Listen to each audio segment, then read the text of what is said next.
Nifty pre-market open, I'd say we just have one more minute to go for the day. SGX Nifty இந்த டைரக்ஷனும் இது வரையும் கொடுக்கல. So அதை வச்சு நம்ம எதுவும் டிசைட் பண்ண முடியாது. ஓவரால் குளோபல் மார்க்கெட்டும் ஆல்மோஸ்ட் சைட்வேஸாக தான் இருந்துச்சு. நாஸ்டாக் 22 பாயிண்ட்ஸ் கீழே க்ளோஸ் ஆச்சு. யூரோப்பியன் மார்க்கெட்ஸும் பெருசாக நம்பர்ஸ் எதுவும் கொடுக்கல. ஏஷியன் மார்க்கெட் இன்னைக்கு மார்னிங் பார்த்தீங்கன்னா மிக்ஸ்டாக தான் இருக்குது. So hoping for a sellers day, option செல்லர்ஸ்க்கான டேவாக தான் இது மோஸ்ட் ப்ராபப்ளி இருக்கும். Let's see what the levels for the day says. நான் இங்கே மார்க் பண்ணியிருக்கேன் நிஃப்டிக்கு. There are two important zone as always. 17244ல நமக்கு ஒரு இம்பார்ட்டன்ட் ரெசிஸ்டன்ஸ் இருக்குது. இது மந்த்லி ரெசிஸ்டன்ஸ் கூட. 1700ல ஒரு நல்ல சப்போர்ட் இருக்குது.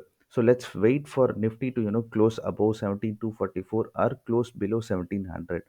ஒரு 15 மினிட்ஸ் க்ளோஸ் இதுக்கு மேலேயோ கீழேயோ கிடச்சதுனாக்க ஏதாவது ஒரு டைரெக்ஷனில் ட்ரேட் எடுக்க ட்ரை பண்ணுவோம், either in futures or options.